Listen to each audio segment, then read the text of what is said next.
जय हिंद साथियों, नमस्कार। मैं कमल कुमार स्वागत करता हूं कंपटीशन स्टडी यूट्यूब चैनल पर। जी हाँ, सबसे पहले तो आप सभी दोस्तों को मैं गणेश चतुर्थी के हार्दिक शुभकामनाओं के साथ ही साथ आभार व्यक्त करूंगा विकेशनी जी का भी, जिन्होंने मुझे आप सभी के बीच रूबरू होने का उन्होंने यह अवसर मुझे प्रदान किया। थोड़ा मैं अपने बारे में बताना चाहूँगा। मेरा नाम है कमल कुमार और हिंदी विषय से मैंने नेट और पीजी किया हुआ है और हिंदी भाषा और साहित्य का जो अध्यापन का कार्य भी मैं साथ ही साथ करवाता हूँ। और यहाँ उपस्थित होने का भी मेरा यही एक प्रयोजन है कि मैं हिंदी विषय से संबंधित आपको अध्यापन करवा सकूं। जी दोस्तों, अब आप सोच रहे होंगे कि ऑलरेडी यूट्यूब पर बहुत सा मैटर अवेलेबल है और आप भी हिंदी विषय अपने लेके यहाँ हमारे बीच उपस्थित हुए हैं। तो सबसे पहले मैं आपको बताना चाहूँगा दोस्तों कि हिंदी भाषा की यदि बात करें, किसकी बात दोस्तों? हिंदी भाषा की यदि अपन बात करते हैं तो हिंदी भाषा के दो पक्ष होते हैं। दो भाग से हिंदी भाषा परिपूर्ण होती है या पूर्ण मानी जाएगी। जैसे एक तो हो गया इसका व्याकरणिक पक्ष। कौन सा दोस्तों? व्याकरणिक पक्ष या इसका व्याकरणिक भाग। अब बात करें व्याकरणिक भाग की, तो व्याकरणिक भाग में अपन बात करेंगे वर्ण हो, शब्द या पद, इन तीनों से ही मिलकर भाषा बनी है हिंदी भाषा और इसी तीनों से मिलकर पूरा व्याकरण कंप्लीट हो जाता है। जिसमें बात करें संधि हो या फिर समास हो, प्रत्यय हो, उपसर्ग हो, ये सभी इन तीनों से मिलकर ही बनते हैं। ठीक है। और बात करें इसके दूसरे भाग की, तो दूसरा भाग होता है इसका साहित्यिक भाग। कौन सा दोस्तों? साहित्यिक भाग या फिर साहित्यिक पक्ष। इन दोनों पक्षों से मिलके ही क्या होता है, हिंदी भाषा पूर्ण होती है। परंतु YouTube पे आपने देखा होगा कि व्याकरणिक जो पक्ष के जो भी बिंदु हैं उन सबका मैटर अपने को मिल जाता है कहीं ना कहीं, परंतु साहित्यिक पक्ष का जो साहित्यिक भाग का जो अध्ययन से संबंधित जो सामग्रियाँ हैं या जो कंटेंट है अपने को नहीं मिल पाता है। तो इन्हीं साहित्यिक भाग के साथ मैं आप लोगों के साथ उपस्थित हूँ, कमल कुमार, और आप ही के सहयोग से ये सारा मैं आपको अवेलेबल करवाऊंगा इसी यूट्यूब चैनल पर। ठीक है दोस्तों, तो बात करते हैं अपन हिंदी साहित्य की भाग की। अपन पढ़ेंगे क्या? ठीक है। तो इससे पहले मैं आप सभी लोगों से जुड़ने का प्रयास करूंगा कि हिंदी भाषा है क्या। भाषा से थोड़ा सामान्य भाषा के बारे में सामान्य चर्चा करते हुए आपसे जुड़ने का प्रयास करता हूं दोस्तों। जी, भाषा। भाषा से पहले मैं बात करूं हिंदी, तो ये एक पारसी शब्द है। पारसी भाषा का शब्द है क्या? हिंदी। मूलतः किसका है? पारसी भाषा का। किसकी बात कर रहे हैं? हिंदी शब्द की बात करें तो ये कौन सी भाषा का है? पारसी भाषा का है। बात करें कि भाषा है क्या, देखा जाए तो इसका शाब्दिक विच्छेद की मैं बात करूं, किसकी? भाषा की, तो ये दो शब्दों से मिलकर बना है। कौन कौन से दोस्तों? एक है भास और एक है आ। इन दोनों से मिलकर बना है भाषा। ये संधि विच्छेद नहीं है, एक शाब्दिक विच्छेद है। ये व्याकरणिक बात है कि भाषा जो शाब्दिक विच्छेद और एक जो संधि विच्छेद, ये थोड़ा अलग अलग होते हैं, माइनर इनमें डिफरेंट होता है, वो एक व्याकरणिक ज्ञान है। भाषा की बात करें अपन तो भाषा होता है बोलना। भाषा के शाब्दिक अर्थ की बात करें तो भाषा का अर्थ है बोलना या कहना, और आ का अर्थ होता है दोस्तों माध्यम। क्या? आ का अर्थ होता है माध्यम। अगर इसके शाब्दिक अर्थ की बात करें, क्या दोस्तों?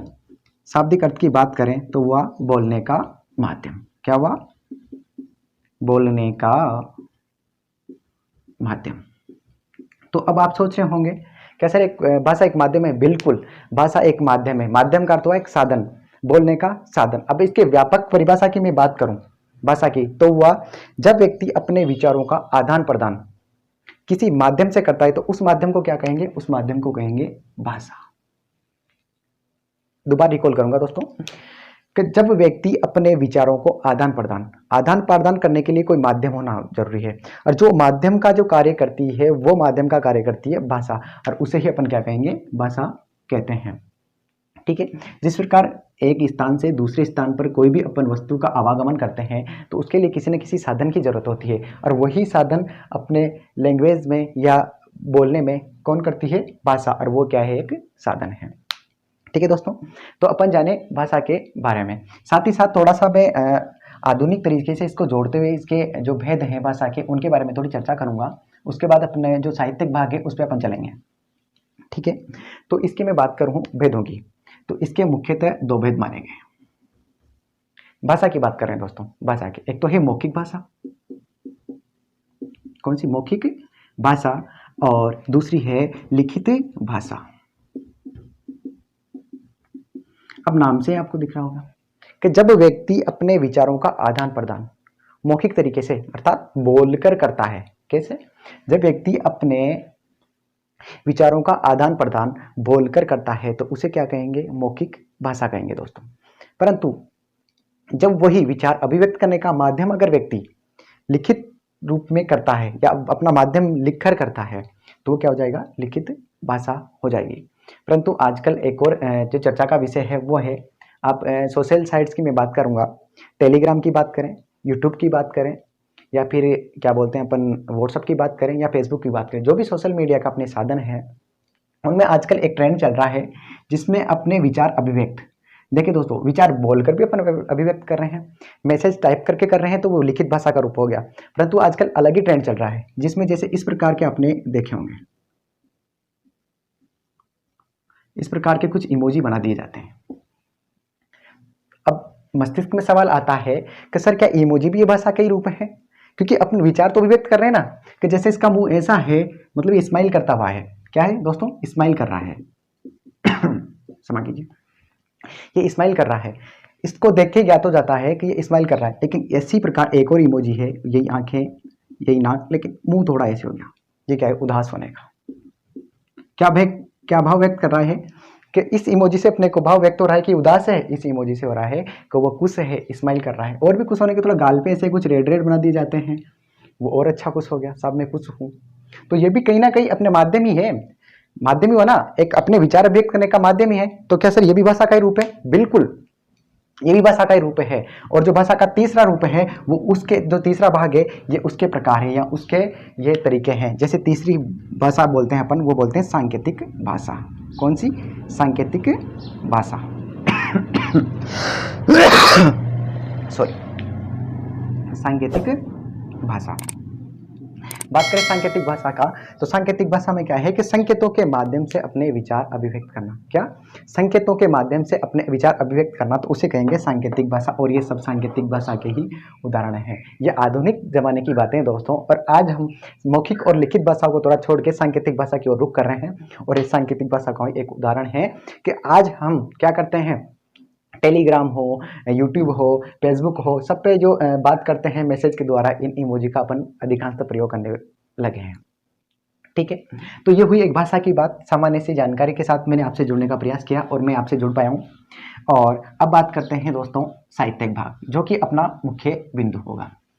कि हिंदी भाषा का जो व्याकरणिक पक्ष है उसके अपन बात नहीं करेंगे, उसकी चर्चा अपन नहीं करेंगे। अपन है हिंदी साहित्य। अब आप सोच रहे होंगे सर हिंदी साहित्य जो पटवार की तैयारी कर रहा है या फिर राजस्थान पुलिस की तैयारी कर रहा है तो वो सोच रहा होगा सर हमारे किस काम का। जी दोस्तों, आपका जो व्याकरणिक पक्ष है वो भी हम लाने का प्रयास करेंगे कहीं ना कहीं, परंतु जो अभी अवेलेबल नहीं है मैटर, पहले हम हमारा जो जोर है उस पर रहेगा, हमारा फोकस उसी पे रहेगा। बात करते हैं हिंदी साहित्य। तो हिंदी साहित्य में अपन पढ़ेंगे क्या? ठीक है, आज सिर्फ मैं इतना ही बताऊंगा कि अपन इस तरीके से पढ़ेंगे और ये चीज पढ़ेंगे। हिंदी भाषा का जो साहित्य है, हिंदी साहित्य जो इसको अपन है 4 भागों में विभाजित करते हुए इसको पढ़ेंगे। कितने भागों में दोस्तों? 4 भागों में विभाजित करते हुए अपन इसको पढ़ेंगे। जिसमें पहला भाग होगा हिंदी भाषा का, हिंदी साहित्य का इतिहास। क्या दोस्तों? हिंदी साहित्य का इतिहास। पहला भाग होगा अपना हिंदी साहित्य का इतिहास। और हिंदी साहित्य के इतिहास में जैसे आप जानते हैं, जो नहीं जानते उनको तो अपन जीरो लेवल से पढ़ाएंगे ही सही, बाकी जो जानते हैं वो जानते होंगे कि जैसे है आदिकाल, भक्तिकाल, रीतिकाल और आधुनिक काल। अब आधुनिक काल को भी 2 भागों में विभाजित किया गया है। ठीक है दोस्तों, जैसे बात करें भारतेंदु युग से लेके जो नवीन कविताएं हैं, नवी कविताएं, सातोत्री कविताओं के बाद जो आती है समकालीन कविताएं, वहां तक के युग की बात करें तो वो एक पद्य साहित्य होता है। कौन सा? पद्य साहित्य। और उसके बाद जैसे बात करें विधाएं आती है, नाटक की बात करें, उपन्यास की बात करें अपन, या फिर कहानी, इनकी बात करें, तो ये सब जो भी विधाएं हैं वो किस में आएगी? गद्य साहित्य में। किसमें दोस्तों? गद्य साहित्य में। तो आधुनिक काल को भी अपन दो भागों में विभाजित करते हुए पढ़ेंगे। एक तो कौन सा हो गया? पद्य साहित्य और एक गद्य साहित्य, और रीतिकाल, भक्तिकाल और आदिकाल के वो अपन पढ़ते हुए चलेंगे। लेकिन इससे पहले की भी अपन जो स्थिति है उसको पढ़ेंगे और उसके बाद ही इनके बारे में अध्ययन करेंगे। जैसे कि इससे पहले की बात करें तो हिंदी साहित्य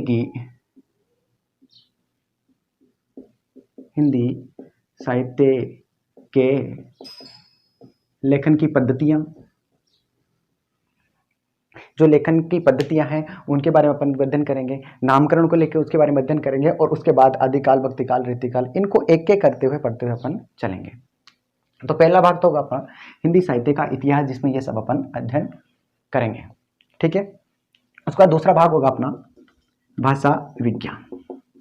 जैसा कि मैं भाषा के बारे में भी आपको बता रहा था, क्या दोस्तों? भाषा के बारे में बता रहा था, वो सब अपन अध्ययन करेंगे भाषा विज्ञान के अंतर्गत कि हिंदी भाषा का उद्भव कैसे हुआ, कहाँ से हिंदी भाषा निकल के आई, इन सब के बारे में अपन अध्ययन करेंगे। भाषा के विकास में कितनी इसकी उपबोलियां हैं, कितनी इसकी मतलब उपभाषाएं हैं, उन सब के बारे में, हिंदी की भाषाएं हैं और इससे पहले ये किस रूप में अपने को मिलती थी, उन सब की चर्चा अपन एक एक करते हुए किस में करेंगे? भाषा विज्ञान के अंतर्गत करेंगे।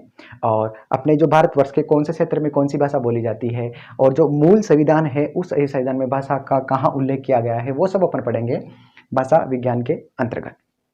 ठीक है। उसके बाद अपना जो तीसरा जो भाग होगा या तीसरे भाग में विभाजित करेंगे वो होगा काव्य शास्त्र। क्या दोस्तों? काव्य शास्त्र। अब काव्य शास्त्र को ही अपन दो भागों में विभाजित कर देंगे। इस प्रकार 1, 2, 3 और 4 अपने भाग हो जाएंगे। इसमें बात करें, एक तो होगा भारतीय काव्य शास्त्र और दूसरा पाश्चात्य काव्य शास्त्र।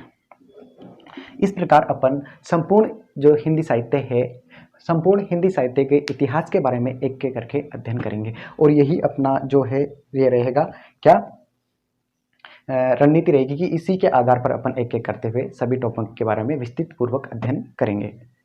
अब आप सोच रहे होंगे दोस्तों कि सर ये हमारे किस काम के? तो दोस्तों मैं बता दूं, यदि आप DSSB की अगर तैयारी कर रहे हैं, KVS की तैयारी कर रहे हैं, चाहे NVS की कर रहे हो या फिर RPSC में आप फर्स्ट ग्रेड, सेकंड ग्रेड की तैयारी कर रहे हैं, तो आपके लिए निश्चित तौर पर ही ये जो कक्षाएं होने वाली है इस YouTube चैनल पर आप और हमारे सहयोग से, क्योंकि आपका सहयोग होगा तभी तो अपन जो सफल हो पाएंगे इसमें, आपके बिना हम कुछ नहीं है। ठीक है दोस्तों। जैसे बात करूँ मैं DSSB जिसकी वैकेंसी पहले आ चुकी थी, PGT की या फिर TGT की मैं बात करूँ, और PGT TGT में ही KVS की अपन बात करें या फिर NVS की करें या फिर RPSC की बात करें, RPSC में वही फर्स्ट ग्रेड या सेकंड ग्रेड की अपन बात करें, तो इन सब में हिंदी साहित्य के लिए ये जो कक्षाएं होने वाली है ये अपनी निश्चित ही लाभप्रद होंगी। तो आप हमारे साथ जुड़े रहें, बस हमारा यही निवेदन रहेगा और आनंद लें इन सभी कक्षाओं का।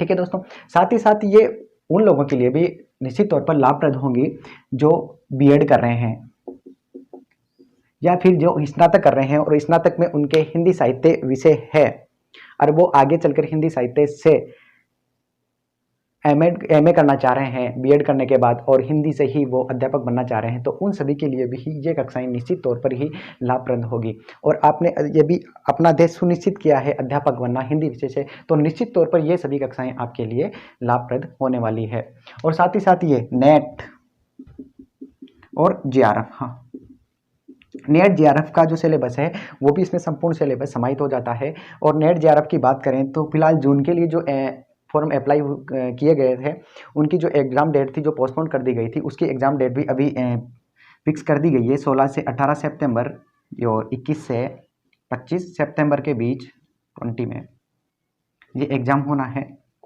और इसकी अधिक जानकारी के लिए हमारी एक साइट है www.competitionstudy.com पे भी आप विजिट कर सकते हैं, वो आपसे भी आप इसकी अधिक जानकारी प्राप्त कर सकते हैं। इनके एडमिट कार्ड से संबंधित हो या सिलेबस से संबंधित हो, कोई भी जानकारी हो, एक बार आप हमारी जो वेबसाइट है उस पर विजिट जरूर करें।